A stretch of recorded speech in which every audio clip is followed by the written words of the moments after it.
Hola, bienvenidos a Intipedia. Hoy vamos a estudiar cómo gestionar los sistemas de información. Acompáñanos.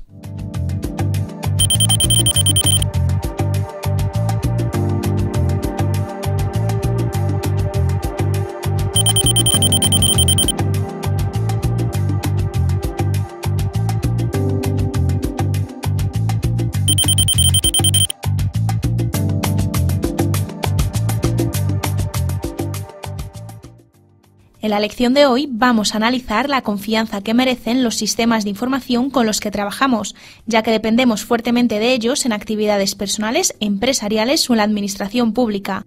Eso es verdad, pero ¿no basta con ir trabajando y ya veremos qué hacer cuando algo falle? Puede no ser lo más prudente. Imagina que no funcionaran los sistemas que controlan la red eléctrica, los hospitales, los trenes, etc. Si un día fallan de golpe, no podemos ponernos a improvisar. Y lo mismo pasa con el secreto y la integridad de nuestros datos. Cuando tenemos un incidente es demasiado tarde para evitarlo y podríamos ser culpables de negligencia. Vale, entiendo que el problema puede ser serio, pero me parece a mí que hay 1000 situaciones posibles. Fallos nuestros, de nuestros proveedores, catástrofes naturales, gente interesada en robar, espionaje, etc. La responsabilidad no termina porque la culpa sea ajena. Sea quien sea el culpable, hay que intentar atajar las consecuencias. Cuando uno no puede anticiparse a los hechos, lo profesional es preparar planes de acción para mitigar los incidentes y establecer soluciones alternativas. Me parece que todo esto es muy relativo. Cierto, cada sistema de información atiende a un negocio concreto y solo el responsable del negocio sabe lo que le interesa proteger y de qué o de quién. Aunque hay medidas generales que prácticamente interesan a todo el mundo, otras habrá que adecuarlas a cada caso. En esta tarea nos puede ayudar el análisis de impacto de los incidentes.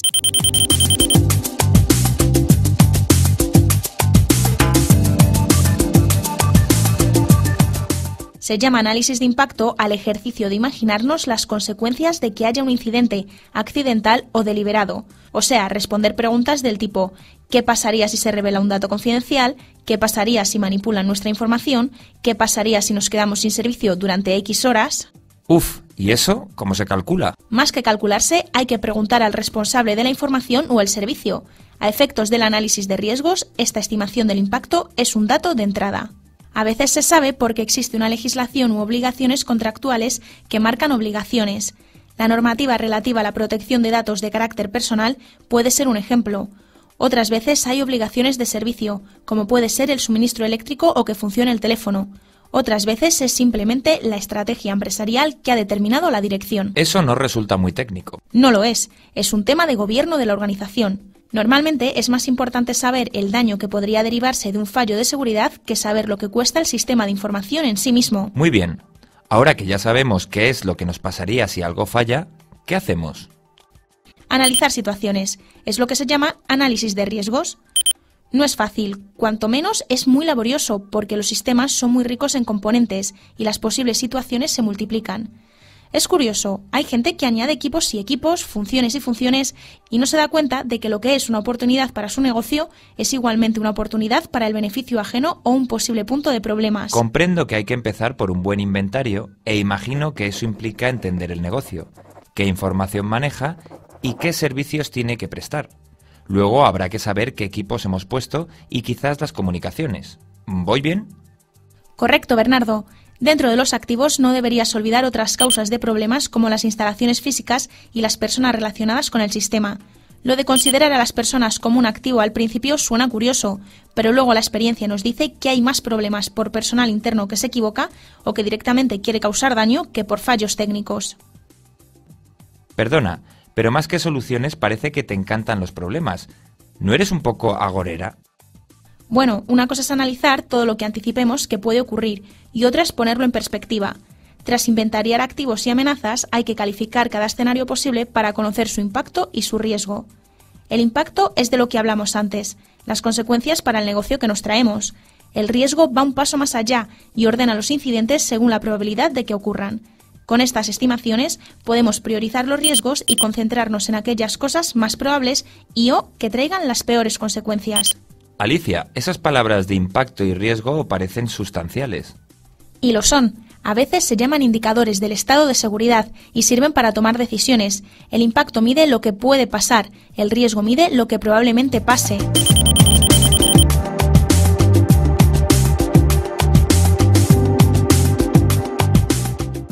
Alicia, supongamos que es posible un cierto escenario cuyo impacto o cuyo riesgo me inquietan. ¿Qué puedo hacer?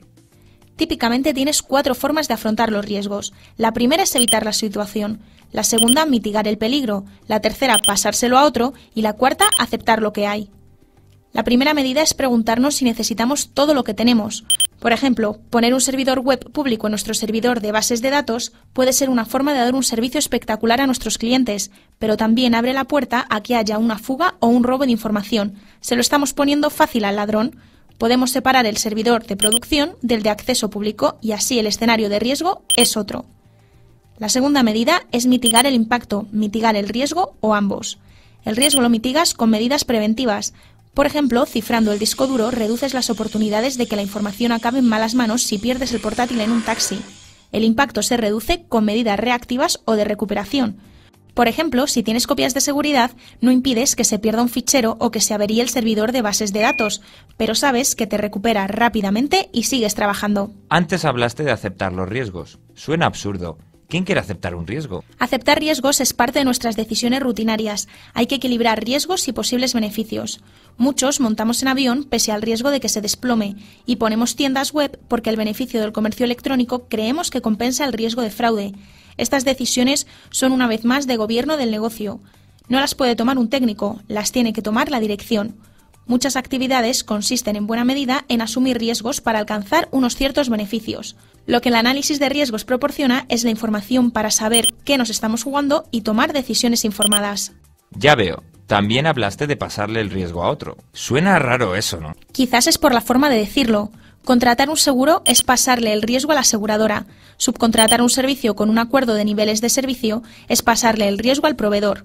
Son cosas habituales que funcionan bien cuando todos ganan con el reparto.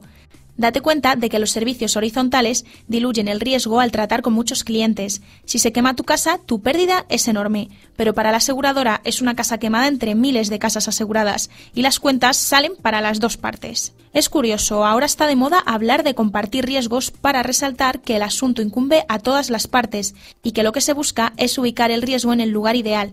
Los acuerdos entre partes son también muy ricos en variantes. Veo que tenemos 4 opciones: eliminar, mitigar, traspasar o aceptar. Unas opciones parecen técnicas y otras no, con costes económicos muy diferentes. Al final, ¿es una cuestión de dinero? Es una cuestión de gestión de recursos, técnicos, humanos y económicos. La decisión se toma a la vista de las consecuencias y del coste de la solución.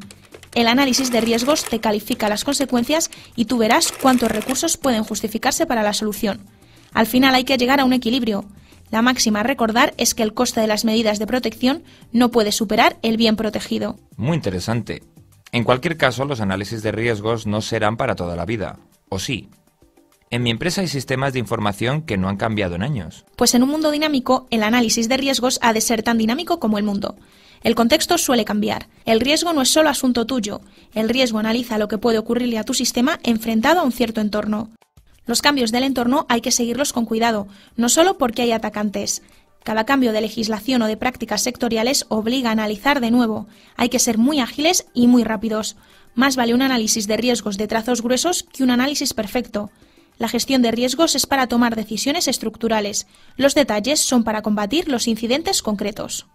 Alicia, vamos a ver si puedo resumirlo. Primero, inventaríamos los activos que tenemos.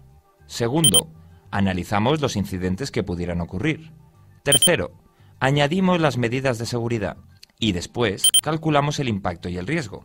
Con eso tomamos alguna decisión que puede ser aceptarlo o modificar algún aspecto del sistema, lo que nos lleva a hacer otro análisis.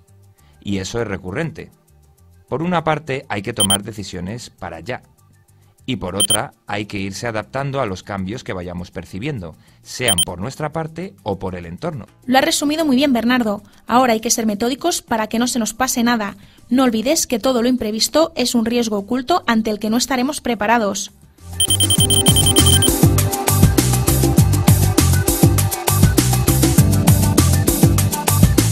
Alicia, hay un tema que me inquieta. Parece que los análisis de riesgos sean como ejercicios de muy alto nivel, en donde abstraemos los detalles funcionales y nos centramos en el valor del sistema para el negocio. ¿Estoy en lo cierto? Efectivamente, los análisis pueden ser de detalle, pero no suelen serlo. Por ejemplo, supongamos que montamos un sistema con recuperación de sesiones en un equipo alternativo si falla el principal.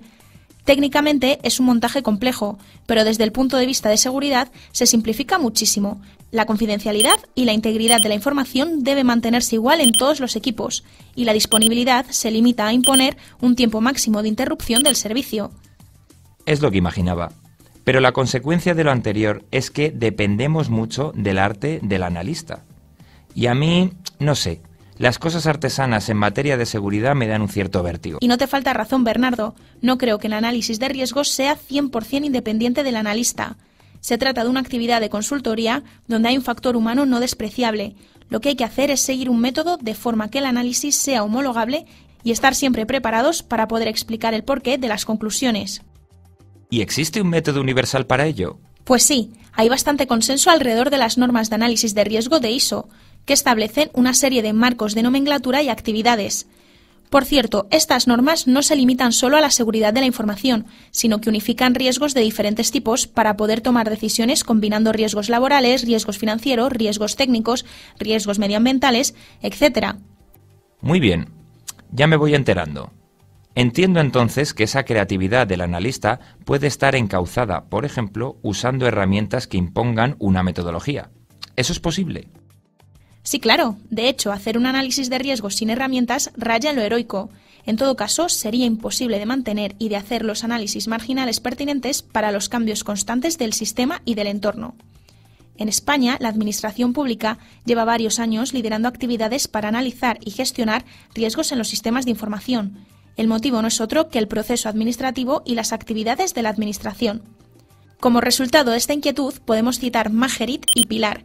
Magerit es una guía práctica para analizar y gestionar riesgos dentro del marco ISO, y Pilar es una herramienta que ayuda a gestionar el volumen de información que requiere un análisis de riesgos profesional. Ambos instrumentos han trascendido del ámbito público y se aplican en todo tipo de escenarios, simplemente adecuando el tipo de información y servicios a cada caso concreto. Muy interesante. He aprendido bastante sobre riesgos. Parece que esto de anticiparse a los incidentes va a hacernos pensar mucho. En la página web de Intipedia hay información adicional a esta lección. ¡Hasta luego! ¡Adiós!